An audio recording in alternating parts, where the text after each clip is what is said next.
Hello everyone and welcome to Position Specific and welcome back to our coaching journey 2 with a youth development phase team in the USA at grassroots level.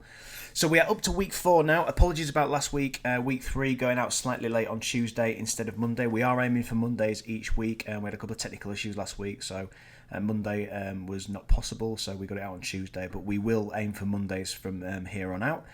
So apologies about that. But week 4, so what have we got in store for you today? So we've got 2 sessions to go through, which I'll speak about in a little bit more depth in a minute. And then I want to give you guys an insight into our position-specific website, mainly around the individual player development program that we have for players in your team, to kind of go away and be able to practice away from practice. All the stuff that you work on in practice if you follow our coaching kind of methodology or our curriculums or whatever you want to call it. So hopefully that'll be interesting for you, but we'll get onto that a little bit later on. So diving into week 4, we've got 2 sessions to look at, both in possession. The first session is all around attacking organisation and playing in. And there's 4 practices to go through. So we've got a couple of brilliant basics practices to look at. And then we've got some attacking organisation practices to look at, all around playing in to the opposition's penalty area, mainly using around kind of a theme. So when we talk about playing out or playing in, we use the language of shape, support and supply. So the supply is usually whether you play through the opposition, around the opposition or over the opposition. So this focus in attacking organisation playing in is playing around the opposition. And we've got a technical practice and a skill practice to show you in that. And then session 2 is also an in-possession session. A bit of a funny one, session 2. We actually only had 60 minutes for the session. So we decided just to do an individual development session, mainly around scanning. But because of obviously the game, it brought everything else out in our performance wheels. But we'll talk about that as we get a little bit closer to that point of talking about session 2. This will also be the last week of coaching journeys where it's just purely sessions. We're now going to be able to move into some 11v11 systems of play session that we did, and then we can start moving into the games where we will set up a game plan for the particular games and then obviously analyse what happened in the game and performance problems, etc. as we move on. So session number 1 was attacking organisation, playing in, and as I mentioned before, the theme for this was playing around the opposition in terms of our supply. So the first part was mainly about some technical practice for the players, just to get used to kind of the situations that you might find yourself in attacking organisation and playing in. So a little bit of 1v1 stuff in terms of technique and in terms of skill, and then we'll get into the details about attacking organisation and how we like to work in and around attacking organisation and playing in when we get past those couple of practices. But let's start with practice number 1, as I mentioned. So this is all about 1v1 front pressure, which will link into the playing in as well, and I'll show you how that looks as we go along. But this is a technical practice, so again we always refer back to when we're talking about that 1v1 and the different types of 1v1, whether it's front pressure, side pressure or back pressure, we always refer back to our brilliant basics skills list. And just linking this quite nicely, because we talk about this to the players all the time about trying to nail down these skills and these actions depending on which type of 1v1 it is. We encourage the players to go home and practice this away from practice. We keep saying to the players, there's only so much we can do for you in the sessions. If you can go away and practice as much as we do the sessions, then obviously that'll accelerate development as well. And just talk about how a lot of the best players that we've ever worked with at professional clubs, all the strivers, all the players who kind of were the best in their age groups were always the ones that did more, always the ones that practiced more, always the ones that trained away from training more, and it paid dividends for them. So trying to get the players here to understand that is a work in progress, but we talk about that, and that's why we'll talk about later at our website and the player development stuff available for the players in your team on the website as well. So looking at 1v1 take-ons, front and side pressure, so we're looking at those 12 actions on the left hand side there. It's actually, like I mentioned before, it's actually 6 skills, but because we do it on the right foot and the left foot, it just turns that into 12 actions overall. So really straightforward practice in terms of the first initial part, in terms of the technical practice, and obviously working with these under 15s boys now for the last couple of years, we're really efficient in getting through these little technical practices, and obviously putting those 12 kind of actions together So getting through those actions nice and quickly. But this is really straightforward. So all the boys we're going to do, we're just going to dribble up to a mannequin, perform one of the actions past the mannequin, dribble down to the end line, and then when they get to the end line and the rest of the team get there, they'll just come back and do the actions on the way back as well. But really straightforward practice, and as you'll see, it'll flow nice and quickly when you see the boys doing it. We used a slightly larger area in terms of the practice area size. It was 24 by 12. We had 4 to 6 players in the area. I think we had 11 players overall in this session, so we actually had 5 players and 6 players in each practice, and we set it up twice, so they got plenty of reps and plenty of actions. As you can see there, we're aiming for 24 actions and 2 reps per skill, which took about 8 to 10 minutes, and that's one of the keys for doing these technical practices.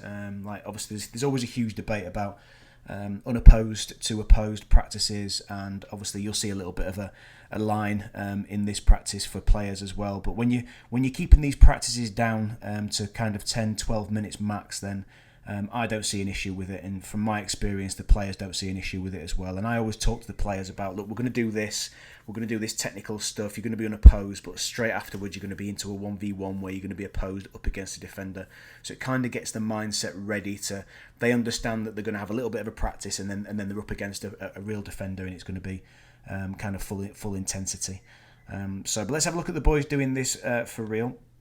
And like I mentioned before, obviously like this huge debate about the unopposed to opposed kind of practices and stuff. You'll see the boys in a little bit of a line here of 5 and 6, but I always time, we've set this practice up twice, so we've got 2 groups going, obviously the other group's on the right hand side, but I always time the kind of when the first player goes and has his go to stops to when he goes again, and it was about 15-20 seconds, so it's not as if the kids are waiting around for ages in this particular line. And like I said, we got through this drill in like 10 minutes. But the first one's just using the outsides of the feet. So I say to the players, and this is how we get through these practices quite quickly, because I say to the players, like, you're going to dribble up to the mannequin, you're going to shift it with the outsides of your feet. Each time you go, you've got to alternate which foot you use. So you get the word that left and right, and it just moves it nice and quickly. Insides of the feet on this one. So again, players just moving towards the mannequin, shifting the ball past the mannequin with the insides of the feet. And again, just encouraging them to keep alternating which foot they use each time they go. And obviously trying to use that same foot all the way through, just so it just moves the footwork a little bit and just gets the body moving, and gets loads of those touches on the ball for what's coming next in the particular 1v1 that we're going to do, which will relate to our main focus of the practice, which is attacking organisation and playing into the opposition's penalty area. So part 3, we said to the boys that you can do steps and step overs. So you'll see some of the boys here will do step overs and shift past the mannequin using the outsides of the feet. Some of the boys will just do a step and go. And it's just trying to get them to get used to being comfortable with the first 2 in terms of just moving the ball with the insides, outsides of the feet. But now can you add a little bit of a feint and a little bit of a fake to it as well, just to get the defender off balance and move the defender into a space where you can then shift the ball the opposite way. Into the space, and then obviously drive away into the space and accelerate when you get into that space. One thing I do say to the boys here as well is, like, I'm really keen for the players to always move the opposite way to their step or the step over in terms of the fake, just to off balance that defender and use the space that they leave. And then finally we just got into a little bit of twisting and turning, so we use the outsides of the feet first. Again, most of the boys going with the right foot here. When they come back, you'll see them using the left foot. Now this is all about, and I talk about 1v1 front and side pressure, because sometimes it can work where you drive up to a defender, you take on the defender, you shift it in the space. Defender's actually a really good player and they go with you quickly, and you might be called into a little bit of twisting and turning just to get your body in between the defender and the ball and protect it. And whether that's you can find space to then go at them again, or whether you have to retain possession and shift it to a teammate. But Again, this is just really good for the players' balance as well, I think, and coordination and shifting the ball between insides, outsides of the feet, and obviously using both feet as well. And as you can see, the boys here just shifting the ball with the insides of the feet and moving it nice and sharp around. And again, just protecting the ball. And you'll see a lot of players being able to do this in terms of shifting it past the defender, and then obviously if the defender reads it and is good, then just getting your body in and protecting it as well.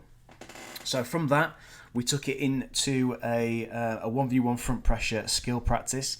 And how we set this up, and as you'll see here as I move on to the next slide, we set this up as a little bit of you could call it position specific really, in relation to what we kind of were going into in the attacking organisation, playing in and that around theme. So we set this little practice up, this little skill practice up here, where we had two groups going. Again, we had two groups on each side of the pitch, and we made sure we swapped over so the players got an opportunity to work on the right-hand side and work on the left-hand side. We've got quite a few players who are right-footed but play on the left, and we've got one or two players who are left-footed and play on the right, etc.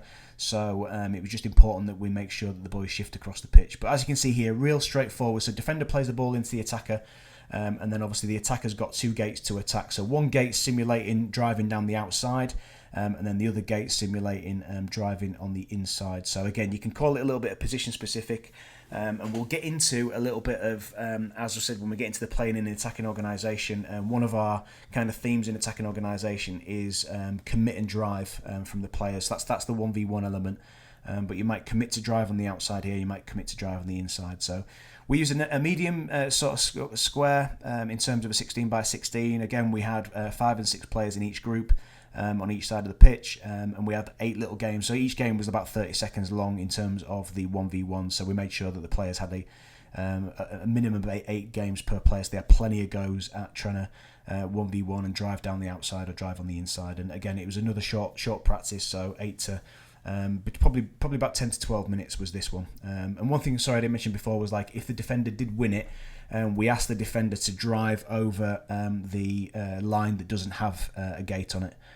So you'll see the players here. Well, you won't see too many players winning it and driving over that line. But we just wanted to have a little bit of a transition element for the defender. So if they did win it, they had to drive over that line that doesn't have a gate, as you can see in the diagram there, just kind of to simulate that winning the ball and then driving forward with it in the transition. But let's have a look at the players doing this live. And again, all we kind of asked the players was here, like from the technical practice, can we see some of those skills coming out within this? So again, right side of the pitch, commit and drive. So as you can see, defender plays the ball in, and then the players are just looking to drive through those gates. And I like to use gates for 1v1s now and again because it allows players to get to top speed without having a goal to slow down for. So you see a good couple of examples of players driving on the outside now. So a couple of examples of the driving on the inside. Another thing we talked to the players about as well was kind of setting up the space to make sure for which gate you were going to drive through. So maybe push towards the outside one and then quick change of direction and come on the inside with a fake or a feint. Or if you're going to drive on the inside, drive towards that one on the inside and then shift it into the outside one and drive through. But again, just looking for those skills. See a good one here, a little step and then a little drive on the outside with the outside of the foot. So just those skills coming out from the technical practice before that we've worked on the boys with a lot. So again, and just setting up that space where kind of looking to drive on the outside in that particular occasion and then obviously driving on the inside. And just moving the defender into kind of, or shifting the defender where you want him to go and then driving to the opposite gate. And a good little example of protecting it and then moving it in that last one as well.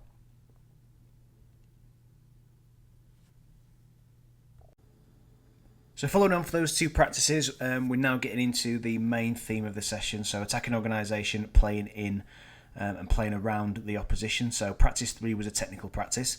But before we get into the technical practice and what we did, I just want to go through again and keep reminding you guys of the game model and the 4 phases that we use within the game model, and obviously talk about the attacking organisation phase that we are going to use in this particular session. So as I mentioned before, our game model, we have language for each phase of the game model, and we have specific targets for each part of the game model as well.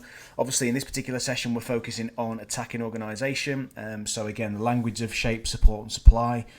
Diving into that supply a little bit, we're going to focus on playing around the opposition as much as we can, and then when we're playing out from the goalkeeper, we look to progress into the attacking half. 50% of the time we have the ball, and playing in, we look to progress into the opposition's penalty box. 30% of the time we have the ball, and obviously from there we're looking to get score goals, and we're looking to get shots on target and create real clear-cut chances if we can.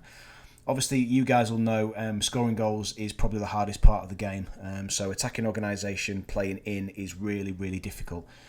Usually you're up against, or your team is up against more players than they have, so there's a bit of an underload kind of situation going on.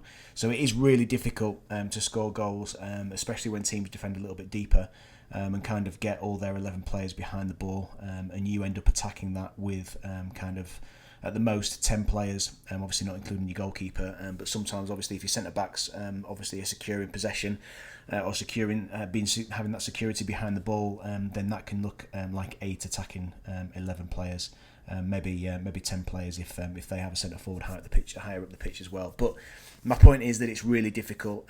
So we're just going to dive into a little bit of what we kind of talk about with the players around attacking organisation. And obviously using that shape, support and supply. So we talk about the mentality, so that again, like a little bit similar to playing out, but our mentality is to outplay our opponents in 3 methods. So playing through the opposition, playing around the opposition, or playing over the opposition. And when we choose to play through, we will commit to either taking a shot, driving with the ball, or deceiving our opponents. When we look to play around, we will look to cross the ball early, commit defensive line, or combine with our teammates.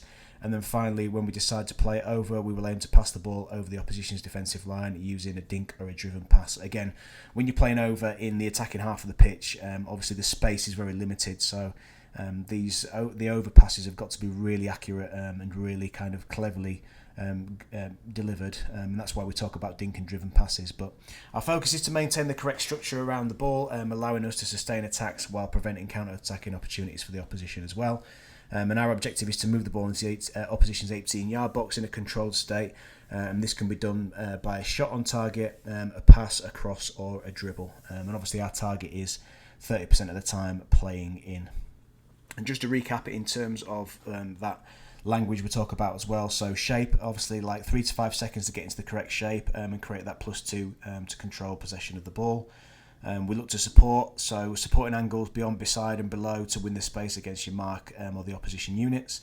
And then finally supply, which is obviously we'll talk about in a second, is looking for opportunities to play through, around or over the opposition with speed or quality. But like I mentioned before, this is a really difficult part of the game for it, and you see it at top level. You know, so when you see top teams like Man City and Arsenal playing lower teams in the Premier League and teams that kind of sit behind the ball and defend deep so that they don't get concede too many goals, etc.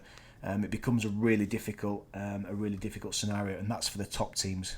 Let alone the levels below that. So, but let's have a look at the next little part. So, looking at our playing in model and kind of how we came up with a lot of the stuff that we talk about in terms of playing in, and give you a little bit of structure and stuff. So we kind of look at the penalty area in terms of these 3 target zones. So we've got channel of chances down either side for players to be able to drive in, and we've obviously got palace of points. Most of the goals that you'll see will be scored within the palace of points. 18% of the goals are scored within central areas, and obviously within the palace of points, as I mentioned before.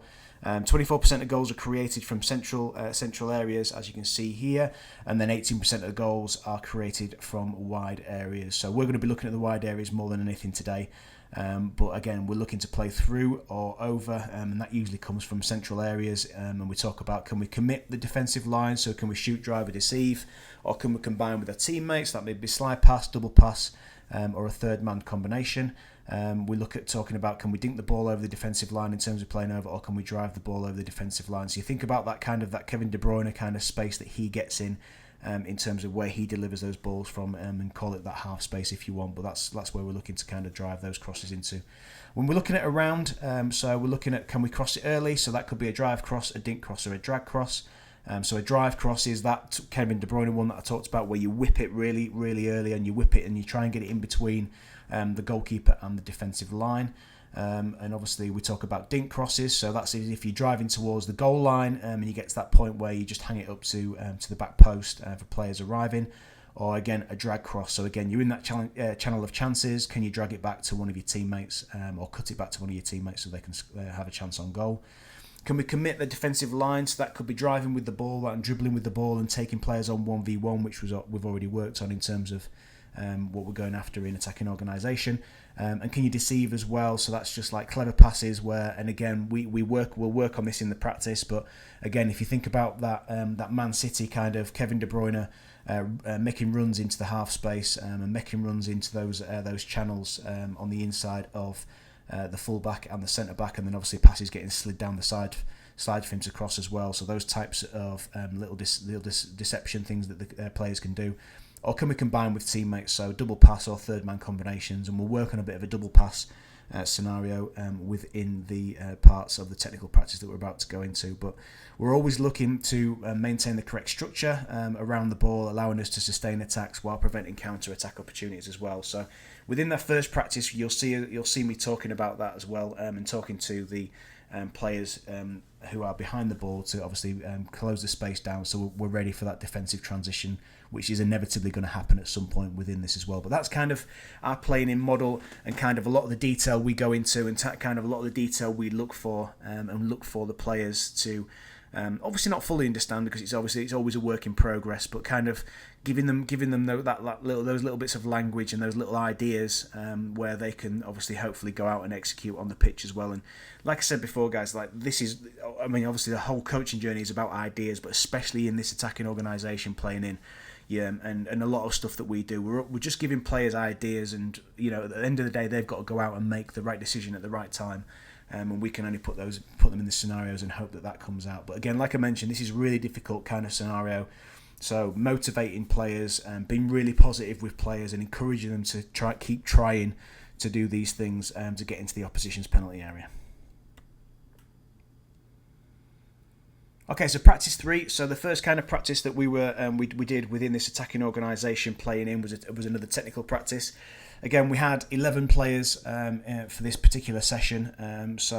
We had our goalkeeper obviously went in goal, and I spoke to our goalkeeper before we did this practice, and said that it's going to be really difficult for him because we're going to be finishing from close range. I always like to talk to the goalkeepers about that type of stuff and kind of not give them any surprises when we do practices like this where it is finishing from close range, because it is really difficult for goalkeepers, especially when it's kind of in that palace of points that we talk about, or in that central area of the penalty area. But this is a real straightforward practice. So what we did was, obviously our goalkeeper went in goal.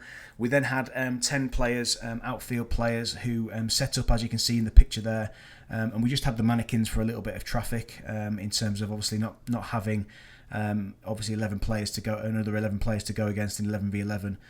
We just set up this little practice with some mannequins just to cause a little bit of traffic, and obviously help the players to scan a little bit and look for the players, look for the teammates, etc. But this particular practice, what happened was we just got the ball moving, so the players moved the ball around the pitch as quickly as possible. We talk to them about using some of the link passes that we use in the build-up, in the playing out, if they could use them in this little practice and shift the ball in and around the mannequins.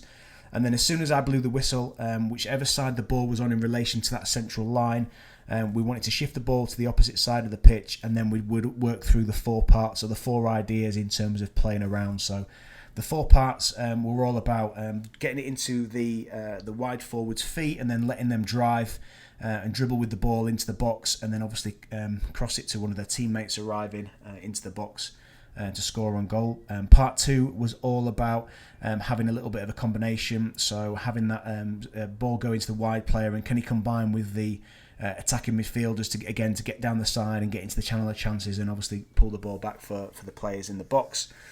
Part 3 was all about the wide forward moving beyond, so this time instead of the ball going into his feet, we were going to play it through the space between the centre back and the full back into the space for them to run onto, and then obviously pull it back or cross it. And then obviously part 4 was all about the central midfielders, or the central attacking midfielders, making that Kevin De Bruyne run into the half space through the centre backs and the full back mannequins, and then the ball got slid down the side.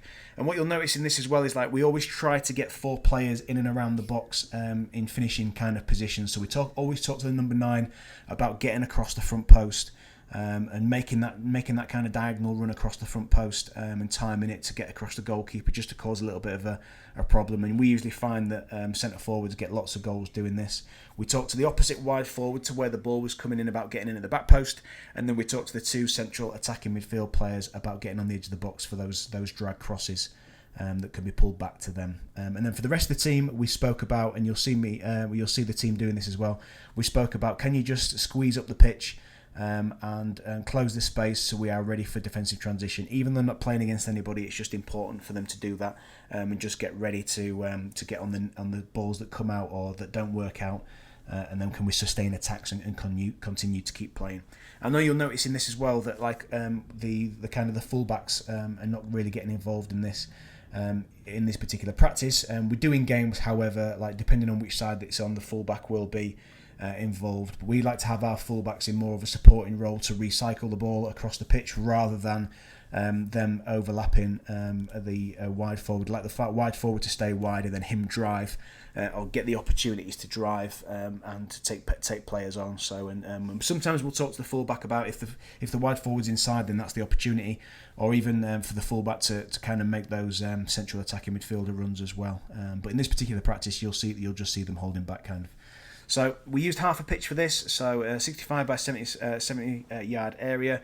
Like I said, we had 11 players in this particular practice, and we just worked the 4 scenarios. I think we worked them about 2 or 3 times each, which took about 30 seconds in total. So, and that 30 seconds including shifting the ball around, and then when the whistle goes, getting the ball across the other side of the pitch, and then obviously working those 4 parts.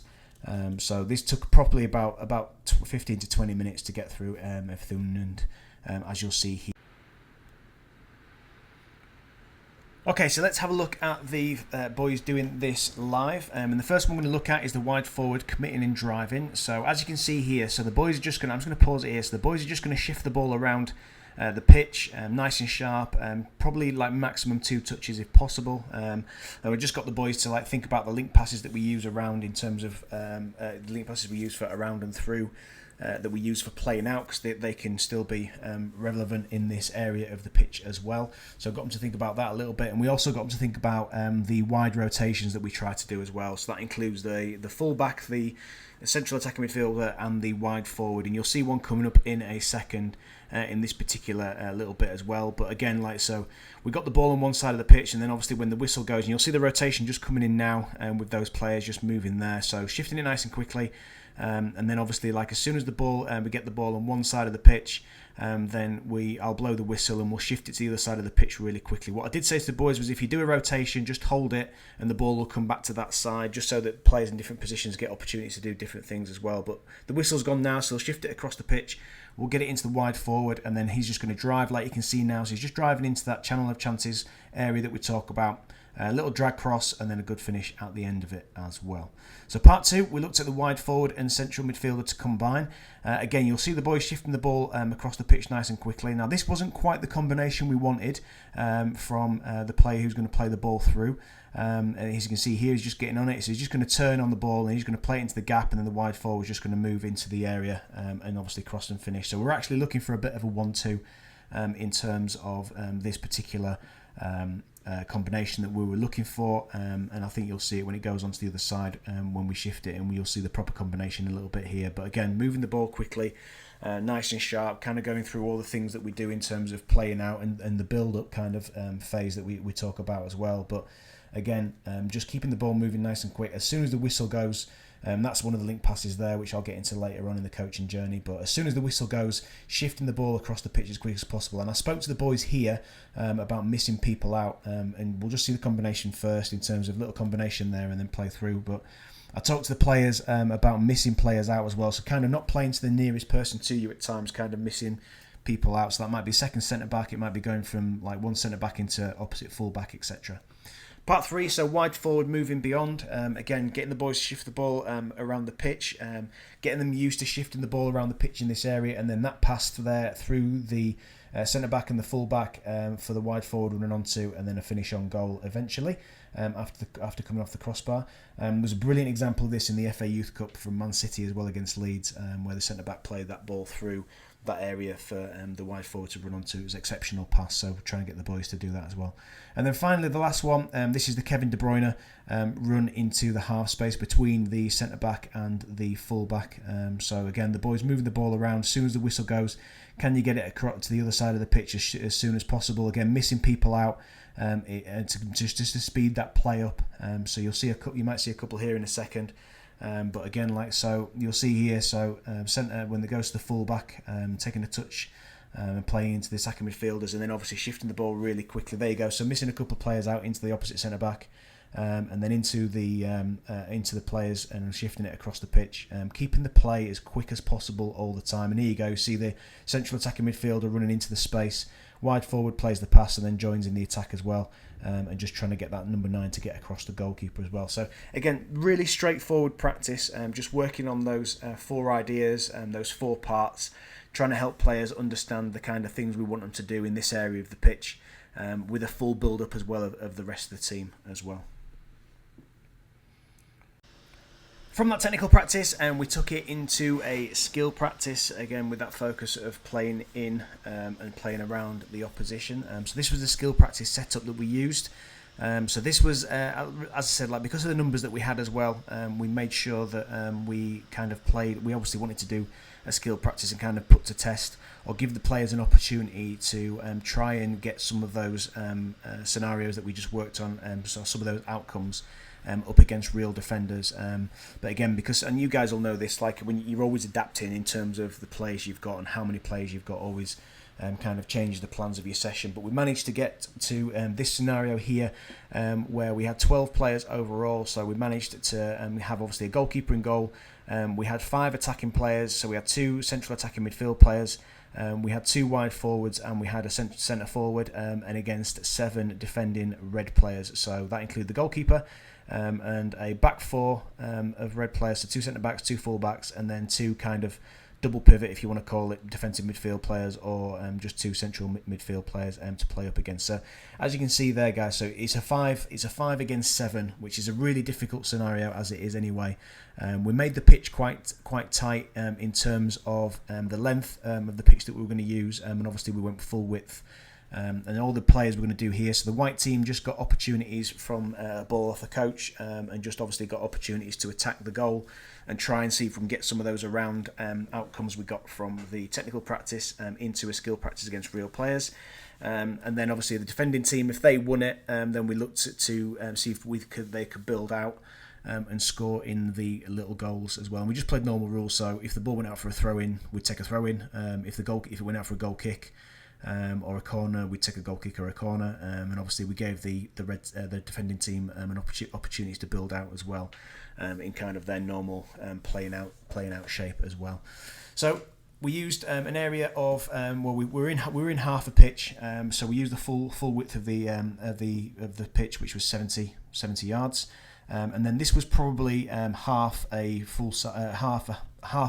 pitch, if that makes sense.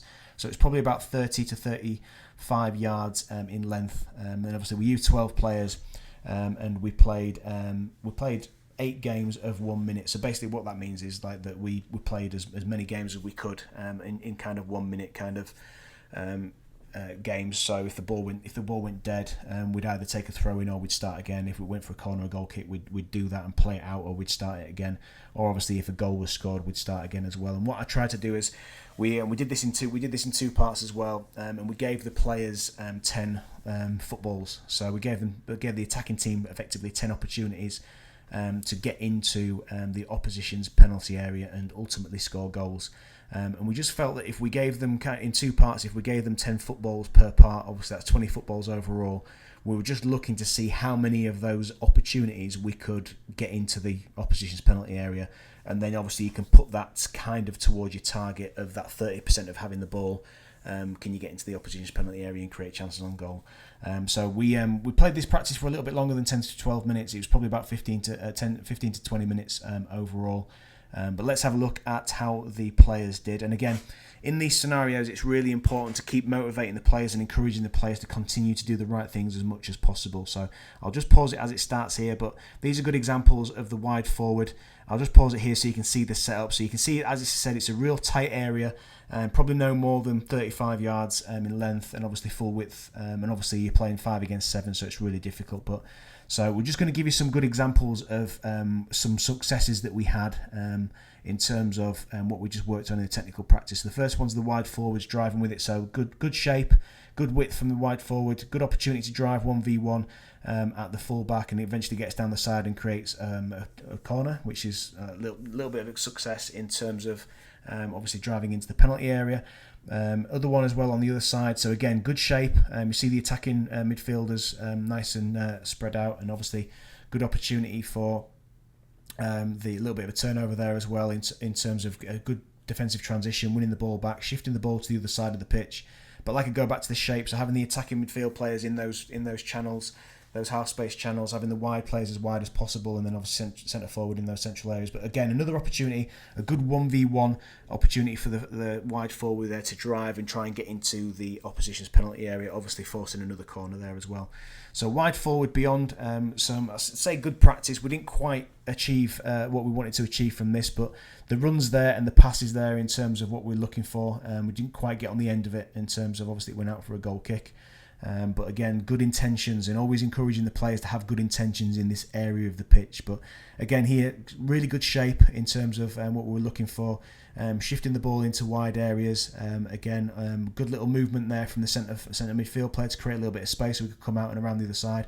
And again, another good little pass in between full-back and centre-back for the wide forward. Again, doesn't quite connect, but again, see the players trying to do the right things, and that's all we're looking for because, like I said, these scenarios are difficult, and keeping them motivated to continue to try and do these scenarios as well. But again, good little bit of movement from the attacking midfield player there as well, and then another opportunity for a drive into the penalty area in terms of the attacking midfield this time, who just rotated with the wide forward. But a little bit of luck, but we eventually get a shot on goal from all that, which is a nice little success.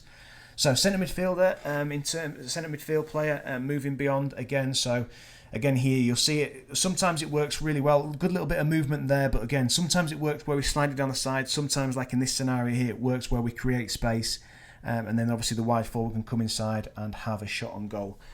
So again, like it's always, yes, it'd be great to work out how it did in the technical practice where we slide the ball down the side and we get a cross and a goal. But again, sometimes these things do create other opportunities for other little scenarios to happen as well. And that's one thing I wanted to mention in this practice, and this is what we're going to go through now. So even though we had a focus of playing around and encouraging the players to do that stuff in the technical practice and have a little bit of success, we also encourage the players to consider playing through as well, which we got a couple of good results from as well. So obviously it's normal in terms of a game. You're looking for the around because that's the focus, but if the players can play through and create opportunities as well, and score goals, then you encourage them to do that as well in these areas of the pitch. But we'll see a really good couple of examples here of that as well. So in terms of a little bit of individual play from the couple of the players, just working the ball again, the shape's really good. Opportunity, ball goes in, good little bit of defensive transition again there, reacting really quickly, getting control of the ball, and then a really good little bit of individual play in terms of driving at his mark and obviously getting a shot, which was off target but really encouraging. And again, little opportunity there. Look, so we tried the little double pass, didn't quite work out. Good reactions again in terms of defensive transition, putting pressure on, winning the ball back, and then a really good little bit of play from the centre forward here. Again, individually in tight areas of the pitch, central areas of the pitch, playing through and figuring it out on his own and scoring a great goal.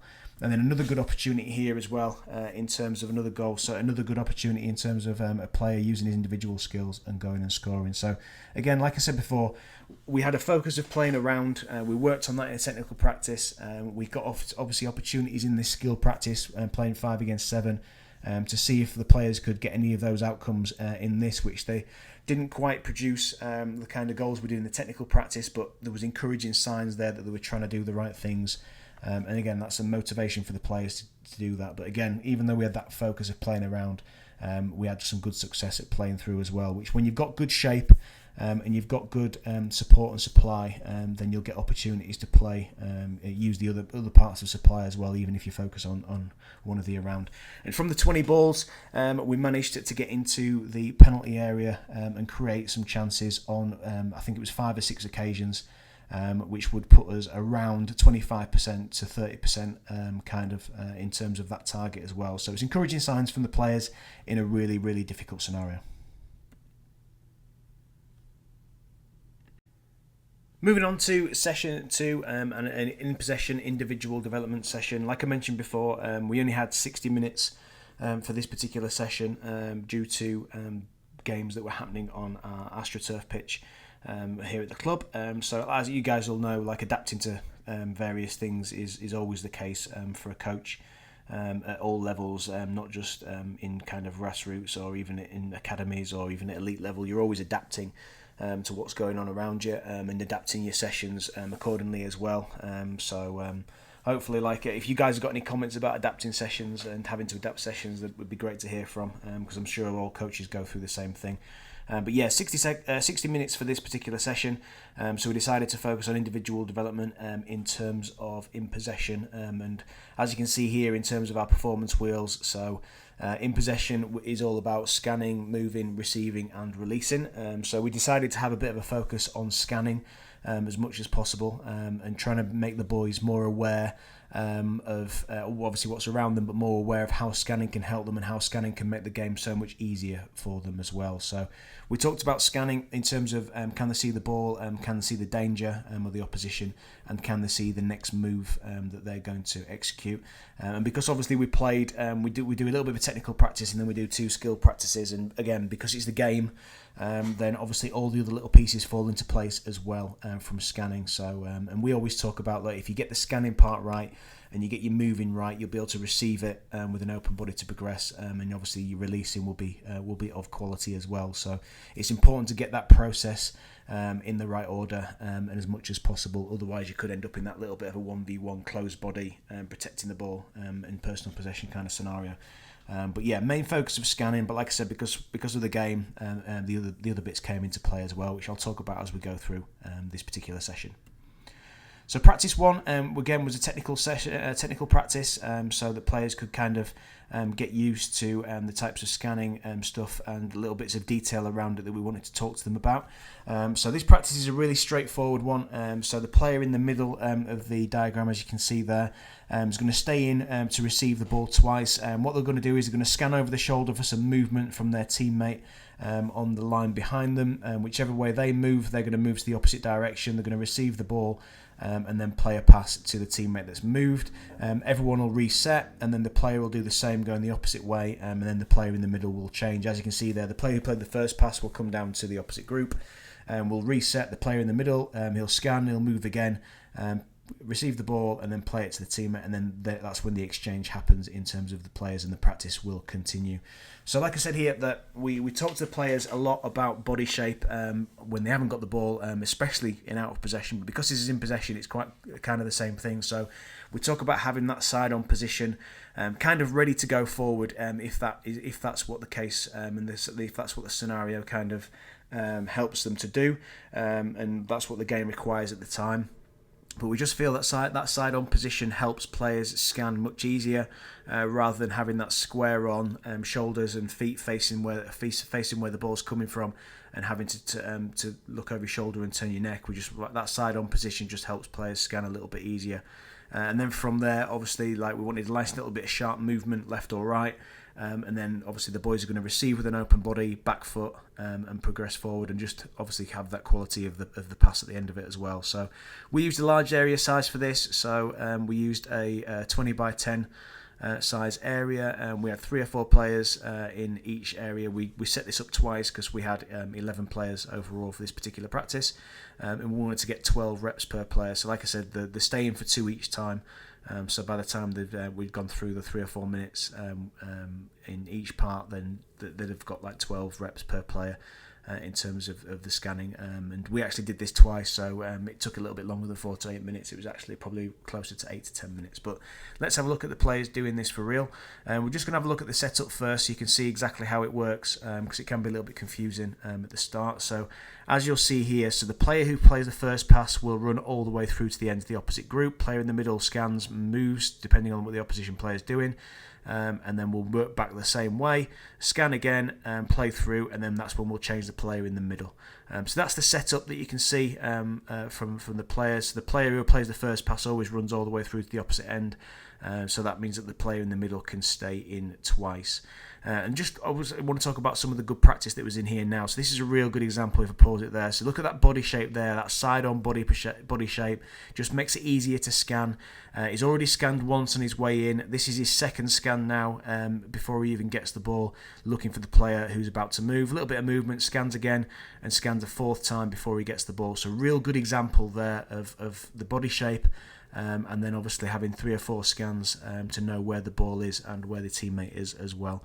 And as you'll see here, nice the movement as well, nice little quick movement, a little bit of backpedaling from that body position, and obviously receiving on the back foot and then playing through to the opposite end, and trying to encourage players to use both feet in this as well. So as you'll see here, controlling with one foot and using with the other, and again 2 or 3 scans in terms of where the player's moved, quick sharp movement, body shape open, and then a good quality of pass through to the end as well. So that was a technical practice. As I said, really straightforward, just encouraging the players to scan as much as possible, but obviously bringing that detail in of the body shape, and then obviously receiving on the back foot, and using both feet and having that quality of pass, punching it into the next player on the floor. So from that, we took it into a little bit of a skill practice, and a real straightforward little rondo practice, which was a 3v1 plus 1 rondo practice. So as you can see in the diagram there, so it's a 3v1, so 3 white players against the red defender. The white players are just going to shift the ball around the square in terms of they're going to move the ball for 3 or 4 passes, a minimum of 3 or 4 passes, and then they can play through to their supporting player at the end. When it goes through to the supporting player, 2 players go and join him, the defender will go as well, and then the practice will continue, and then you're going to try and transfer it back to where it started as well, and it'll just kind of continue like that.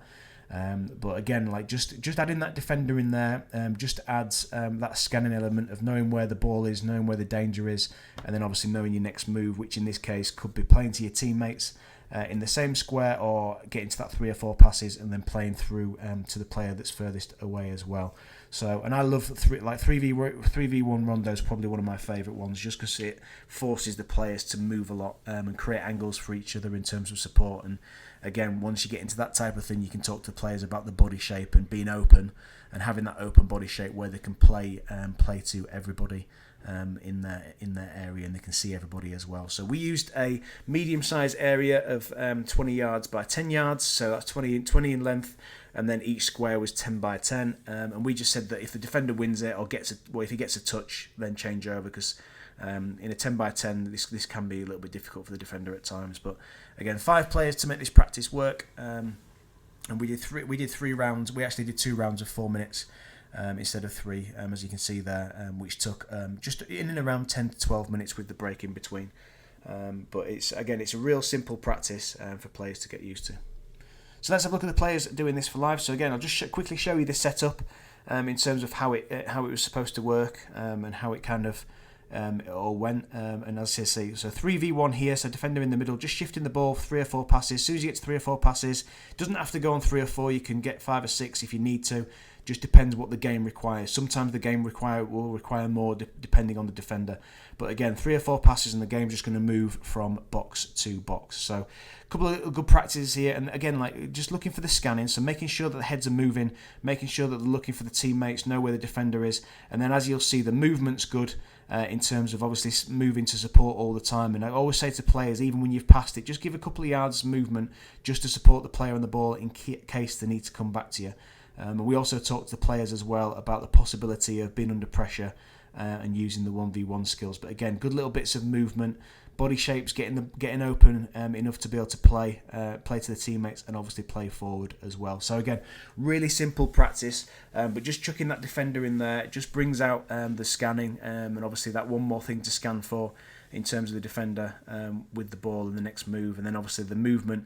And some of the body shapes in this as well. And usually what you find is when you play these tight little rondos as well, and especially with a transfer like this where it's simulating that forward kind of a little bit of a playing out phase and a build up, and then that forward passes, the body shapes, like it's really something you can go after, and trying to get the players open so they can see everybody and play to everybody. What you'll find is a lot of kids get into the habit of, or younger kids get into the habit of staring at the ball and then kind of closing their own body because they're just looking at the ball. Whereas if you can get them to open up and scan for everything, then it makes it easier for them to play forward as well. So from there, we took it into practice 3, which was a real straightforward kind of positional possession game. Again, focusing on that scanning, but again, because it's just like a little game, it brought out the scan, move, receive and release scenarios as well. So as you can see here, so it's a 4v4 plus 3 with 2 areas. So the idea is that the white team play against the red team, as you can see in this little example here. So the white team play against the red team with the 2 supporting neutral players as the yellows. And all we tried to get the boys to do was get 3 or 4 passes at least 4 passes, and then they could transfer it all the way through the box to the furthest yellow neutral player, and then the transfer and obviously play in that box and then get 3 or 4 passes again and then transfer back again as well. And the only kind of positioning stipulation we had on this was because of obviously the neutral players and the positions that they're in.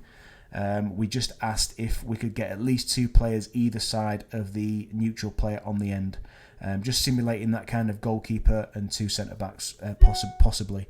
And then obviously we spoke to the other 2 players and just said, like, look, just work as midfielders, so work together where one might be central, one might be like a little bit wider, and try and have a little bit of a rotation as well. So, but with the neutral player on the line, that kind of set up that 3 midfielders as well. So one might be a little bit lower, and 2 might be a little bit higher. But again, a real straightforward practice. We also said to the players in attacking transition. So if the red team won the ball back, for example, we said they've got a choice. They can either use stay in the same area and get their own 3 or 4 passes and then play forward, or they could play forward straight away into the opposite end player, which obviously spreads the game out a little bit, creates a little bit of space, and then they could start to build their passes from there. So that was their choice. And again, you tap into that attacking transition within our game model of they either keep possession in the same area and keep shifting it, or they progress it and play forward and then keep possession. So a little bit of a choice for them there in attacking transition. But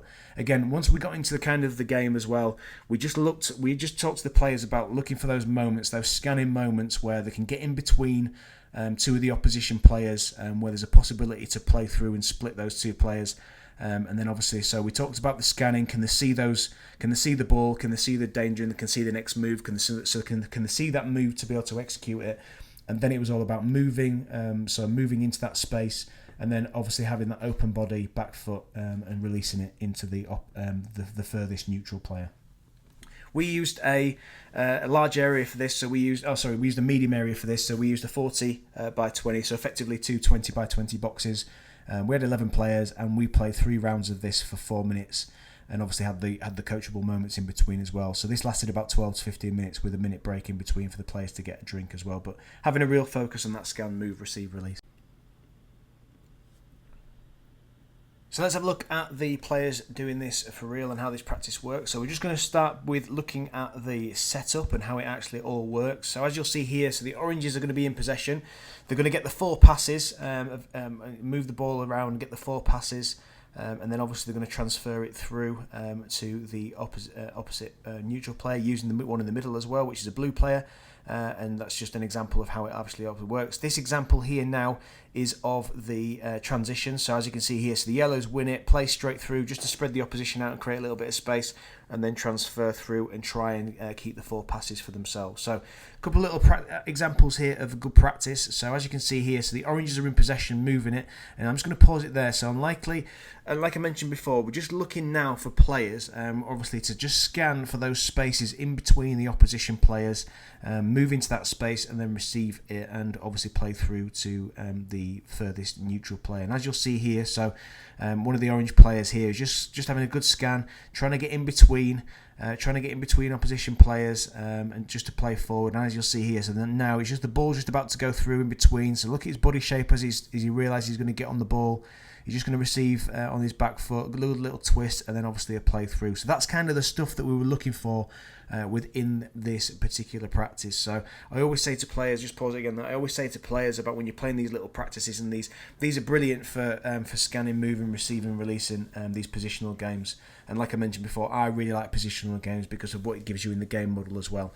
But just talking to players about looking, especially when you get close to kind of that minimum amount of passes that you need before you go to the other transfer to the other area, of just starting to look for those spaces where you can get in between opposition players, and then obviously receive a ball through here, which you see another one here now, just going the ball through their opposition players, and then obviously that body shape to receive it and play forward into the furthest neutral player again as well. So again, you just when you have a technical practice like we did at the start, and then you do have a couple of skill practices, you're always looking for players, especially at this level here, you're always looking for players just to execute what they've kind of picked up in that technical practice and those details that you give them. So obviously the scanning is really important, and the amount of times you can try and scan we encourage the boys to scan as much as possible. But then can you find those spaces with a little bit of movement to get in between players in these little practices, and obviously execute that body shape to ideally receive in your back foot and play forward,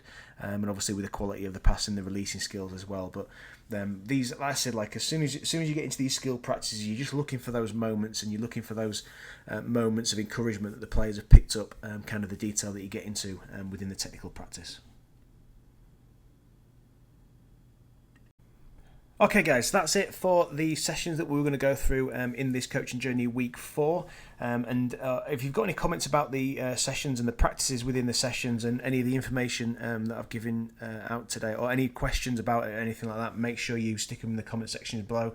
Or any adaptations in terms of what the practices we've shown you and how you might do it slightly differently, or how you've done it in the past, or any ideas of little ways to change it and stuff. We always like to hear that sort of stuff from you as well. We do reply to all the comments as well, so make sure you stick that in the comment section below. Okay, what I want to do now is I want to give you a little bit of an insight into our position-specific website, and in particular our individual player model, and introduce you to that as well. So the idea of everything is that if you're a coach of a team and you decide to sign up to our website and obviously follow our curriculums and our game models and methodologies, or whatever you want to call it, then you can do that, and then you can also get your players to sign up now, and they can go away and train away from training on the same things that you are talking to them about in training. So they can now go home and practice all of the things that you talk about in terms of the coaching kind of pathway, and a lot of the stuff that I've talked about within these coaching journeys as well. But I'll show you exactly what I mean via a little video which shows you kind of everything we're talking about on our website. So obviously you'll come on to the position specific website via any kind of searching engine. Once you get into the website, you'll create an account and you'll sign in. I'm already signed in, so I'm just going to dive straight into the members section. But when you come to the members section, you've got two options. You've got a player development option and a coaches training option. So if we have a look at the coaches training option first, you've got some classes and courses to dive into. So in terms of all the scenarios we talk about, so we introduce you to all of our sections in terms of the foundation, the youth in possession, youth out of possession, and the game model. We then go into obviously like all the scenarios within that as well, like we've talked about today in terms of attacking organisation and playing in. There's a class for you to have a look at on that with examples from the pro game. Once you've done that, then you'll go into you can go into the practices in the coaches training session as well. So if you go into the coaching programs now, this is where all the practices are. A little introduction video to start with, and then all the practices are broken down into the various sections. So again, foundation model, youth model in possession, youth model out of possession. Those three are very individual based, and then obviously we have the game model section for you to go into as well. So that's kind of what you would do if you were a coach and coming onto our website. Now what you can do is, like I mentioned before, you can get your players to sign up, and then they'll go into the player development part of the website. Again, they can go into classes and courses. They can have a look at all the exact classes that you have. They're slightly different for the players because obviously we go into a coaching element for you guys in the coaches section. This is just player based, but they can go into all of this as well. And I'll just pause it there. And one of the reasons we want to do this as well is like that. Obviously, we want them to understand kind of what you understand, just to accelerate their development a little bit. What I found over here is that lots of players want to practice away from practice. They want to get better in the game. They struggle with what to do. And obviously they struggle with a little bit of education of the game because there's not a lot of players here or players that I work with here watch a lot of the games on TV. So it's important that we obviously try and get them to come and do that. And these classes are great because they show examples of everything that we're talking about as well. So for example, like I've just talked about today about attacking organisation, playing in, if I'd worked on that in training with my players, I can then send them home to come on the website and have a look at the class and watch the class, which just furthers their learning around those situations that I've talked about in training, and then they can get a better understanding for that themselves, and then they can use the technical drills to go and work on that as well. But that's the idea of the classes, that they can get a deeper understanding of all the scenarios that we talk about, and everything's got an introduction as well. What they'll do after that is they'll go back into the member zone, they'll go back to player development, and now they can go and have a look at the player programs, and this is where all the individual sessions are. So players will go into this. There's an introduction video just there, which I employ all parents to go. This is actually free on our website right now, this particular video, but you can get parents to go watch this. And it just kind of gives them an insight of why it's important that players train away from training. And again, we talk about some of the best players that we've worked with are always the ones that did more away from training. So they practiced more, they watched more, they educated themselves more around the game. And they were always the ones, they were always the strivers, and they were always the ones that were always ahead in their group, always top 3 in their group, and it's because they did more away from what we just did in training. So really good video, and it kind of breaks it down and tells them like how important it is and how many kind of the bare minimum amount of minutes you need to do a day to kind of get yourself ahead of all the other players around you, kind of thing. So it's important for players and parents to watch that, in our opinion, as well.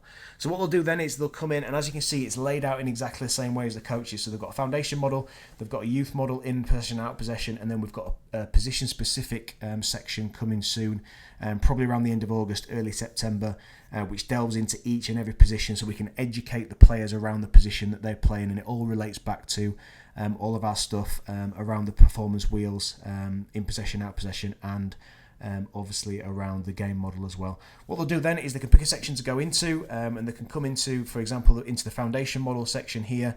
They'll go into one of the categories on the left hand side there. It's all broken down into, again, there's introduction videos for everything. It's all broken down into technical practices and skill practices. They'll come in, they'll select a skill practice here. So for example, they've selected technical practice 3. There's a printable at the top of the page that they can print out and take with them if they're going to a pitch to do this particular practice. It's got all the same practice details on that I've gone through in this coaching journey. It's got all the same practice detail on that coaches will find within the coaches program as well. They'll go down, obviously they've got an animation video to show them exactly how it works. And each practice has got this, it shows them how everything works. They get a good idea of how to set it up and how it works, all the distances, etc, etc. And then once they've had a look at the animation video, just underneath that we have a video of players doing it live, and that's with a talk over from one of our coaches, just to talk them through exactly how it works, and exactly how to work it, and obviously some of the details then in and around the coaching as well that we're looking for the players to be able to do. So the talk over goes through everything that's above, so it goes through the practice plan, which you can see there. It'll talk over the animation video, and then if we skip along the video a little bit as well, you'll see how it'll go into the players doing it live as well, which just gives them a real good idea of how to do the practice. And then, like I mentioned before, there'll be some coaching detail in there around how to execute the practice as well. So players can go and check all this out, and like I said, they can practice away from training sessions, and hopefully for you guys who are coaching them, accelerate the learning a little bit, and get them kind of more accustomed to everything that we're doing. So that's in the foundation model. We'll also have a quick look at the youth model as well, just because obviously in this coaching journey we've talked a lot about scanning and the performance wheel of scan, move, receive, release. So if the players come into the player program again, if they then go into the youth model and have a look at the in possession stuff in the youth model, they can then obviously come down, and as you can see there on the left hand side, they've got the 4 categories of scanning, moving, receiving, releasing. Can go into scanning, pick technical practice 1, exactly the same layout as we showed before, with the practice plan and the animations, and talking about some of the brilliant basic skills they can use in this particular practice. And then again they'll go into a video, which is a talk over, which is obviously going into having a look at how the practice works for real, and obviously a coach talking them through it. And then as you can see, they'll get into here what it looks like for the players. And as you'll see in this particular practice, it's very similar to what they've just done, or what I've just talked about, one of the practices that we've just talked about in the coaching journey as well. Obviously we used it as a team element, but in this one you can see the individual player. So again, they're having that body shape, that scan, receiving the ball, and then driving at a mannequin, taking on the mannequin, and having a shot on goal. So again, you can see that the players will be able to go away from training and practice away from training on all the stuff that you are trying to teach them within the coaches' training, and with what we are following as well. And like I said, it's all for education. It's all for education of coaches and the education of players, and just for the players, just trying to speed up their level of learning and accelerate that development for you guys when they're playing your team. And another thing I want to mention as well is we've got lots of challenges in the player program as well. So we want players to continue to do the same practices over and over again, especially around the brilliant basics and especially around some of the technical stuff in the foundation model. Around the 1v0, 1v1 and 1v2. So to do that, we've created challenges where they can go back and challenge themselves, whether that be via a time trial or whether that be via points for passes or points for shot scoring. We just want to make sure that they're going back and doing those exercises over and over again, executing those actions as much as possible, like I mentioned in the Brilliant Basic Skills list, but keeping them interested via having those challenges and obviously challenging themselves in lots of different ways. So that's what's available on our website for your players as well. So if you're a coach and you have signed up for our website, it's great to have you on board, but now you can obviously get your players to go and sign up as well, and then they can practice away from practice on all the stuff that you are preaching to them in your training sessions as well. Okay guys, coming next week in week 5, as I mentioned before, we're now moving into the couple of weeks where we have games coming up. So obviously the coaching journeys will start to look a little bit different in terms of planning for a game and putting a game plan together, and then obviously analysing the game and kind of delving into some of the performance problems that will inevitably come to head. So week 5 is going to look a little bit like this. So we're going to have looking at a session on attacking transition, whether to possess or progress, which is one of the game model sections that we haven't touched on yet, so that'll be good to dive into that.